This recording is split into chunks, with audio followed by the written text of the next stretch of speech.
I want you to picture a scene. It's quiet. You have the Prophet Muhammad sitting with the angel Gabriel, just the two of them. It's this moment of, absolute calm. Right. And then suddenly this massive sound just tears through the silence. And the sources, they're very, very specific about this sound. It wasn't thunder. It wasn't an explosion. It's described as like the creaking of a massive door. Exactly. Yeah. They look up, and Jibril says something that honestly gave me chills when I first read it. He says, "This is a gate in the heavens that has opened today, which has never been opened before." Never. And I think we really need to pause on that word. In the entire history of existence, from the very beginning until that very second, this specific door in the sky had been shut. Locked. Completely locked.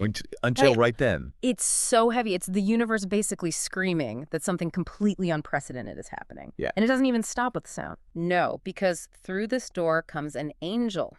And again, Jibril clarifies for the prophet. He says, "This is an angel who has descended to earth, who has never descended before."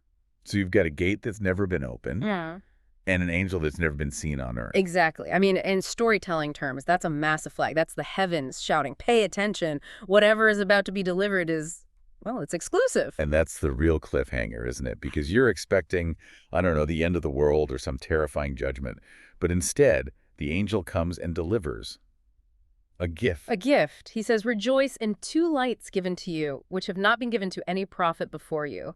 Two lights. Lights. That word choice is so interesting. It's not laws or commands or scripture, which is what you might expect. It's nur, light. It completely changes the texture of it, doesn't it? A light isn't a rule you have to follow. It's something that lets you see. It gets rid of darkness. It's a tool. And the angel names them. The first is Surah Al-Fatiha, the opening, and the second is the concluding verses of Surah Al-Baqarah. And that's what we're really digging into today. Right. In this deep dive, we're unpacking these two lights. We're going to look at why they were sent down with so much cosmic fanfare. Yeah.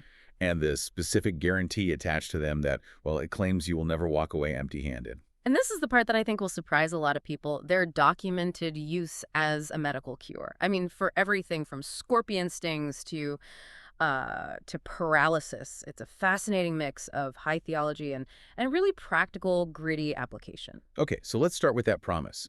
The angel delivers these two lights al-Fatiha in the end of Baqarah and attaches this guarantee. He does. The source quotes the angel saying, "Whoever reads them and asks for what is in them, Allah will grant it." Whoever reads them and asks. It sounds so simple. But the sources really dive into this whole idea of not returning empty-handed. Yes, that's a core concept here.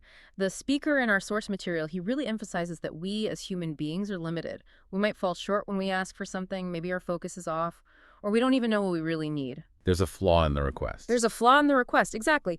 But the other side of that coin is that there's no deficiency in the response. The argument is that the creator doesn't fall short in giving. And so these two lights are designed to sort of bridge that gap between our flawed asking and that perfect giving. It's a secure channel. That's a huge aha moment for anyone who, is familiar with Muslim prayer. If you're a practicing Muslim, you recite Surah Al-Fatiha, dozens of times a day. It's constant. And that's the danger the source points out. Routine can make you blind to what you're actually holding. You just treat it like a checklist item. Okay, recited Fatiha, done. Next. But this narration is basically saying we're holding a blank check and, using it as a bookmark. That is a perfect analogy. Look at the central verse of Al-Fatiha, Idina Sirat al-Mustaqim, guide us to the straight path. Right. According to this source, that's not just a ritual phrase. It's a petition that is stamped approved the moment you say it, as long as you realize what you're doing. You do not return empty-handed. So the light is the certainty. It's knowing the channel is wide open. Exactly. And this isn't the only time Al-Fatiha is put on this pedestal. There's another story in the sources that really drives home its priority. It involves a companion named Abu Sa'id bin Mu'alla. Oh, I love this story. It's just so human. It has this slightly awkward, relatable social moment in it. Go on, set the scene. So Abu Sa'id is in the mosque praying. He's in the zone. The prophet calls out his name. Now Abu Sa'id hears him, but he thinks, well, I'm praying, I'm talking to God. I'll finish this first. Which, seems like the respectful thing to do, right? You'd think so. Yeah. So he finishes his prayer, goes over to the prophet who asks, what took you so long? And Abu Sa'id says, I was praying. Like it's the ultimate excuse. But it's not. Not at all. The prophet comes back with this question that just completely reframes everything. Yeah. He asks, didn't Allah say? Answer Allah and His messenger when He calls you. It's this profound lesson in hierarchy. Responding to the messenger is answering God. But he doesn't just leave it at a reprimand. No, he uses it as a teaching moment. He tells Abu Sa'id, before I leave this mosque, I will teach you the greatest surah in the Quran. The greatest surah. That's a massive title. And then, the prophet gets busy, he's talking to people, and he starts walking towards the exit. And you can just imagine Abu Sa'id getting nervous, thinking, wait, he's leaving. He's going to forget. So he actually has to remind him. He does. He says, you promised. And that's when the reveal happens. The prophet turns and recites Alhamdulillahi Rabbil Alameen, the very beginning of Al-Fatiha. The same thing he was probably just reciting when he got called over. Exactly. The prophet calls it Sab'a al-Mathani, the 7 oft-repeated verses, and Al-Quran al-Azim, the Great Quran. The Great Quran. He's basically saying this one short chapter is the equivalent of the whole book. In essence, yes. Scholars say it's the condensation of the entire message. It's got mercy, judgment, guidance. The whole relationship is right there. It's the master key. Okay, so we've established it's a light, it's a guarantee, it's the greatest. But this is where the source material takes a really sharp turn. It moves from the spiritual to the physical. We are entering the realm of what's called ruka. Right.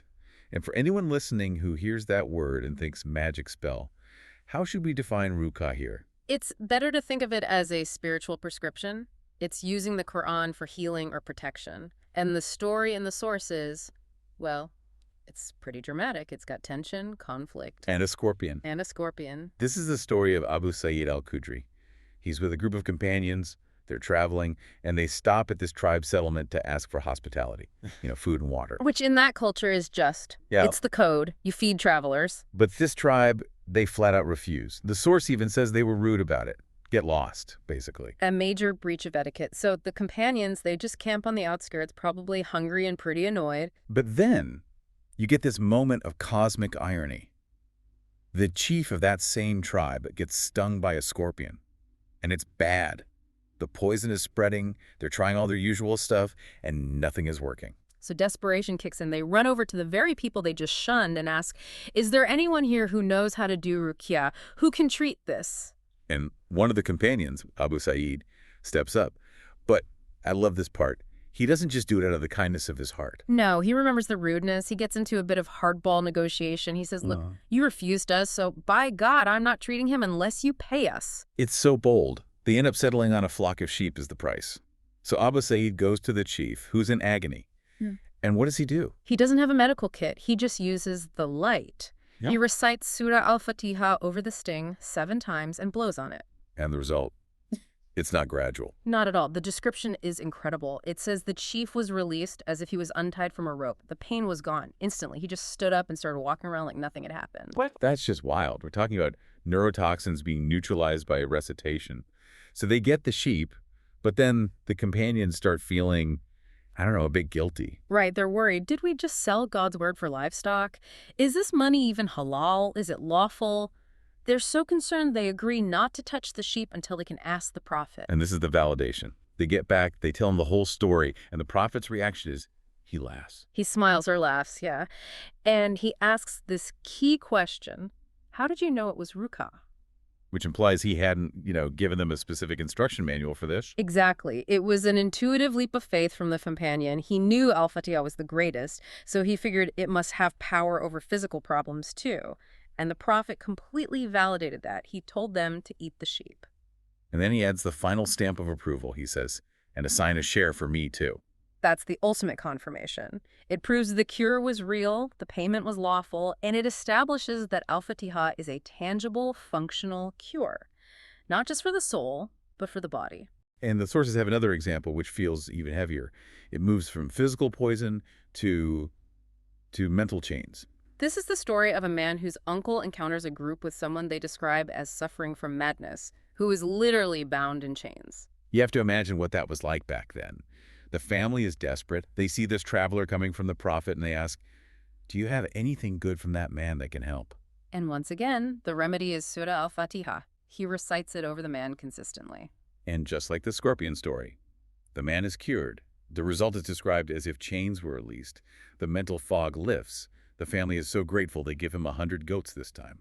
Inflation. But again, the real story is what happens when he checks with the prophet. Right, and the prophet makes this really important distinction. He contrasts it with what he calls batil. Yes. He says some people earn their living using batil cures, false cures, scams, nonsense incantations from the old days.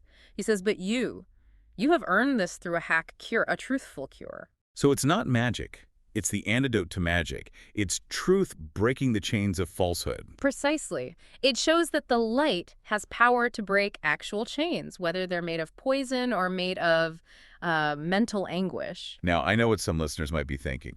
Okay, amazing stories, but that was 1,400 years ago. These were the companions. Does this actually work for regular people today? It's a fair question. Does the light just fade over time? The source material actually pivots to a modern testimony to address that. This is the story about a scholar, Hafiz Abdus Salam Butfi. Well, about his sister. Yes. The account is that his sister had a condition where one leg was weak, and by overcompensating, the other one failed too. She became completely bedridden, paralyzed. And the doctors basically said there's nothing more we can do, that point of hopelessness. So her father decided to apply the cure. He just sat down and recited Surah Al-Fatiha over her consistently for 13 days. 13 days. Yes. So what happened? She recovered completely. And the source makes a point of saying that, 30 or 40 years later, she's still walking. She might use crutches for old age, but the paralysis never came back. That's incredible. And the speaker in the source says he uses it himself. He says healing comes sooner or later. That sooner or later is a really important detail. It's not a vending machine. It's a request. But the theme across all these stories, the scorpion, the chains, the paralysis, is yaqeen. Certainty. The belief. That's the key, isn't it? It wasn't just, hey, let's try this. Can't hurt. No, it was the difference between testing the water and diving in. When Abu Sa'id used it, he wasn't hoping it would work. He knew the power of the source. They treated the light like a tangible tool. So let's bring this all back to where we started, that door in the sky. The door that had never, ever opened before. You have a one-time only gate opening, a one-time only angel descending, and the payload of that entire mission is AL-FATIHA and the end of Baqarah. And with it, you have the guarantee. Ask, and you won't be empty-handed. You have the status, the greatest chapter. And you have the application, a cure for body and soul. It just completely reframes how you're supposed to look at these verses. Yeah. If you're just mumbling them to finish your prayer so you can get back to your phone, you're missing the entire point. You're holding a superpower and using it as a coaster. It's a resource, a direct line. The door didn't open for something trivial. It opened to deliver a mechanism that works. The deficiency, as the source said, is in our certainty, not in the giving. That's a powerful thought.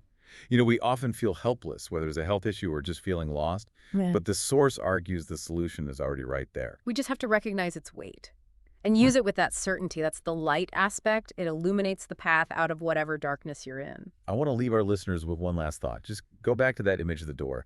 The text says it had never opened before. Think about that exclusivity. It's profound. If someone handed you a key that came from a vault that had never been opened in the history of the universe, how would you treat that key?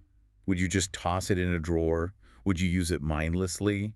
Or would you hold it knowing exactly what it's capable of? That's the question. Are you just reading the words or are you unlocking the door? Something to think about. Thanks for diving in with us today. My pleasure. We'll see you on the next Deep Dive.